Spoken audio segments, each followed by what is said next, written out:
Mumbai cruise drugs party के मामले में आर्यन खान की जमानत पर पिछले 3 दिन से जिरा चल रही है, लेकिन आर्यन खान की जमानत पर फैसला अब भी नहीं हो सका है। अब आज चौथे दिन मुंबई के सेशंस कोर्ट में फिर से आर्यन खान की जमानत पर सुनवाई होनी है। सवाल यह है कि क्या आज आर्यन समेत ड्रग्स केस में फंसे 8 आरोपियों को इस मामले में आज जिरा क्या कंप्लीट हो पाएगी, और अगर जिरा पूरी हो जाएगी तो क्या आर्यन खान को जमानत मिलेगी, वो अपने परिवार के पास जा सकेंगे? आज ये बड़ा सवाल है। बड़ा सवाल इसलिए भी है क्योंकि बुधवार को जमानत पर बहस के दौरान सेशंस कोर्ट में एनसीबी के वकील ने आर्यन खान पर इंटरनेशनल ड्रग ट्रैफिकिंग का गंभीर आरोप लगा दिया है। एनसीबी ने अपने जवाब में कोर्ट में बताया कि जांच में जो अब तक सुराग मिले हैं उसके मुताबिक आर्यन खान ड्रग्स नेटवर्क का हिस्सा लग रहा है। एनसीबी ने कोर्ट से कहा कि जांच के बीच अगर आर्यन खान और दूसरे आरोपियों को जमानत दी जाती है तो सबूतों से छेड़छाड़ की जा सकती है। इस पर आर्यन के वकील अमित देसाई ने जोरदार आपत्ति दर्ज करवाई।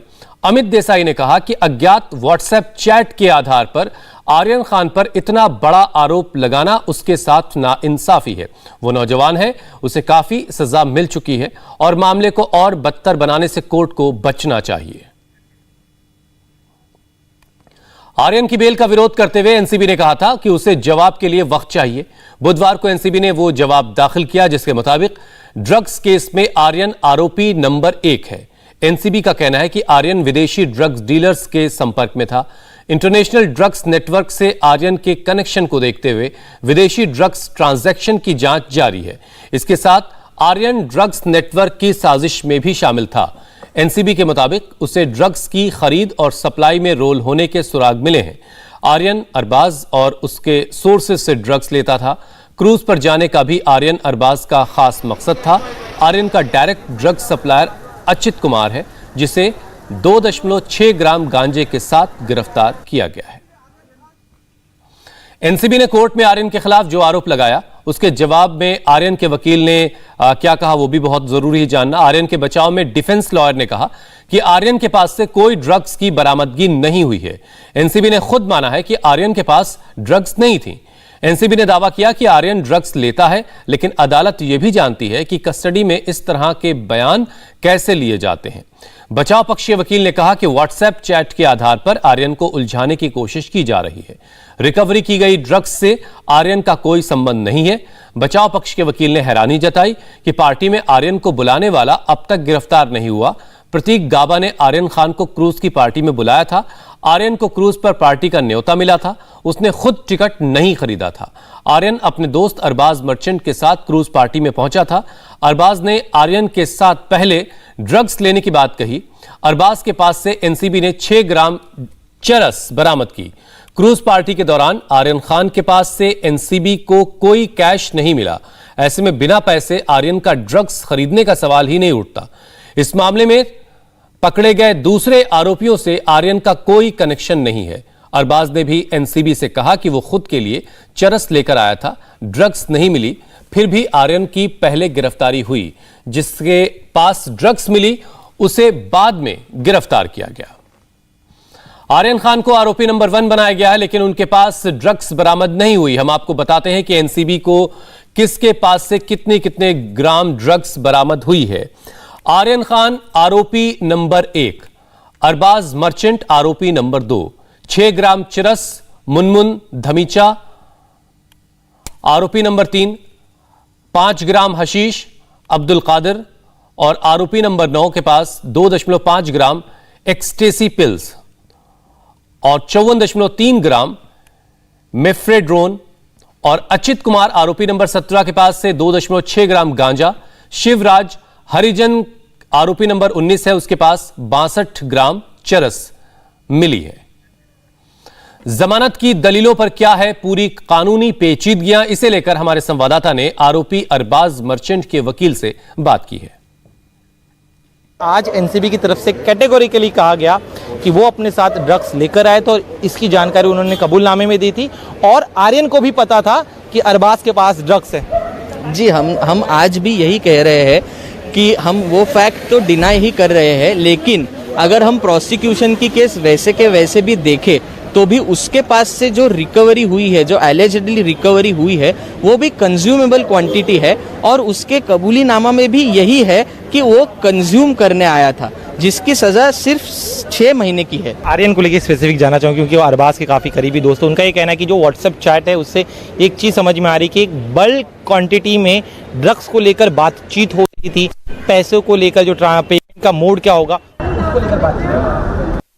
इस बारे में क्या कहा गया एनसीबी की तरफ से और आप लोगों की तरफ से क्या? जी, आर्यन के वकील की तरफ से सीनियर काउंसिल अमित देसाई जी जो अपियर हुए थे, उन्होंने तो ये साफ कहा है कि ये जो व्हाट्सएप चैट्स जो है, पहली बात तो ये व्हाट्सएप चैट हमारी कस्टडी में नहीं है फिलहाल। इसके लिए हम लोग बता नहीं सकते कि वो कौन से चैट्स पे रिलाई कर रहे हैं, क्योंकि उन्होंने उनके हिसाब से जो व्हाट्सएप चैट्स रिकवर हुई है वो उन्होंने कोर्ट को दिखाई थी। हम ये फैक्ट डिनाई ही कर रहे हैं कि ऐसा कोई भी व्हाट्सएप चैट हमारा किसी भी आदमी के साथ हुआ था। उन्होंने जज को दिखाया कि व्हाट्सएप की चैट की जो बातचीत थी, बाकायदा जज ने उस चीज़ को पढ़ा है और वो लगातार ही कह रहे हैं आप लोग जो है कंजम्पशन की बात कह के आपके मुवक्किल को जो है बचाने की कोशिश करें, उन्हें माफ़ी देने की बात करें, लेकिन एनसीबी लगातार दलील दे रही कि एक लार्जर कॉन्स्पिरेसी जिसमें इंटरनेशनल इलिसिट ड्रग ट्रैफिकिंग तक का लिंक सामने आ रहा है। जी, ये केस जो रिलेटेड है, जैसे कि सीनियर काउंसिल अमित देसाई ने भी कहा था कि ये केस जो बना था वो क्रूज पे होने वाली पार्टी के संबंध में था। उसके रिलेटेड जो एविडेंस है उसके हिसाब से इवन प्रोसिक्यूशन के केस के हिसाब से हम लोग के पास 6 ग्राम का चरस रिकवर हुआ था। उसके अलावा ये केस के संदर्भ में हमारे पास से ना ही आर्यन के पास से कोई पैसा मिला है, ना कॉन्ट्राबैंड मिला है, और ये जो क्वांटिटी ऑफ कॉन्ट्राबैंड रिकवर हुआ है वो सिर्फ कंजम्पशन के लिए था।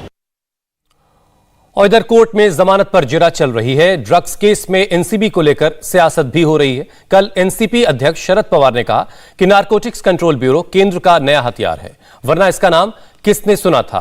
तो आज नवाब मलिक ड्रग्स केस में सुबह 11 बजे पीसी करने वाले हैं। नवाब मलिक एनसीपी के नेता हैं और पिछले प्रेस कॉन्फ्रेंस में एनसीबी की पूरी ड्रग रेड को आर्यन खान को फंसाने वाली एक साजिश बता चुके हैं।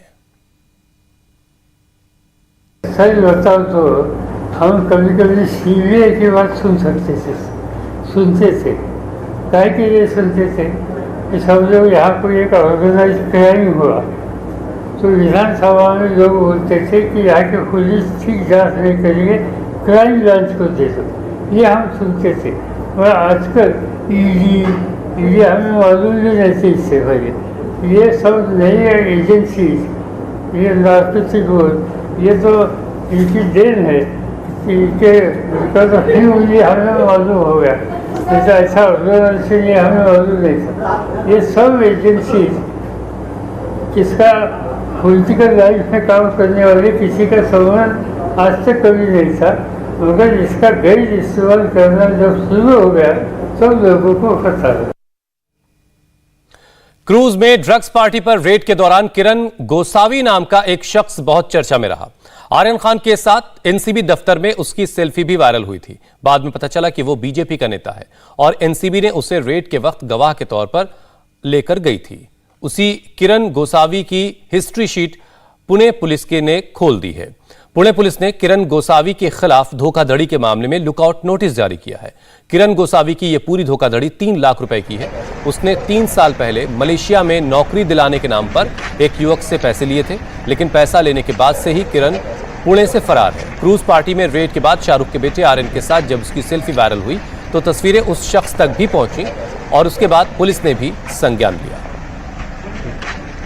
ड्रग्स पार्टी पर रेड के बाद किरण गोसावी को लेकर जो तस्वीरें आई उसके बाद से ही विवाद खड़ा हो गया था। एनसीपी ने इसे बीजेपी का आदमी बताते हुए पूरी रेड पर सवाल खड़े किए। अब उसकी खुद की हिस्ट्री शीट खुलकर सामने आई है। हम आपको बताते हैं कि गोसावी का पूरा गोरख धंधा क्या है। किरण गोसावी मूल रूप से पुणे का रहने वाला है। काम करता था सोशल नेटवर्किंग के जरिए लोगों को फंसाने का। पुणे के ही एक युवक को मलेशिया में नौकरी दिलाने का उसने झांसा दिया। इसके बदले में गोसावी ने उससे 3 लाख रुपए लिए और पुणे छोड़ दिया। युवक ने 29 मई 2018 को उसके खिलाफ शिकायत करवाई, लेकिन 3 साल तक उसका कोई पता ठिकाना नहीं मिल सका, तो चार्जशीट में उसे भगोड़ा घोषित कर दिया गया। इंडिया टीवी हर वक्त हर जगह डाउनलोड करने के लिए सर्च करें India TV news Google play store या ऐप स्टोर पर।